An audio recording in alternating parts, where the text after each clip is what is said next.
بسم اللہ الرحمن الرحیم۔ السلام علیکم ورحمۃ اللہ وبرکاتہ۔ اللہ سے عافیت مانگے۔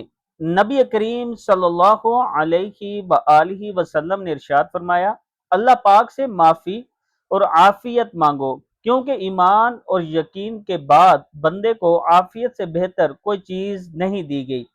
عافیت کی دعا یہ ہے، بسم اللہ الرحمن الرحیم، اللہم انی اسألک المعافات فی الدنیا والآخرہ، اللہم انی اسألک المعافات فی الدنیا والآخرہ، اے اللہ میں تجھ سے دنیا اور آخرت میں عافیت چاہتا ہوں۔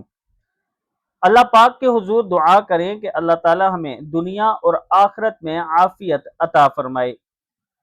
ویڈیو کو آپ نے آگے ضرور شیئر کرنا ہے، اور اگر آپ میں سے کسی دوست نے ابھی تک ہمارے چینل کو سبسکرائب نہیں کیا تو ضرور کر لیں، تاکہ ڈیلی آپ تک اچھی ویڈیو پہنچ سکیں۔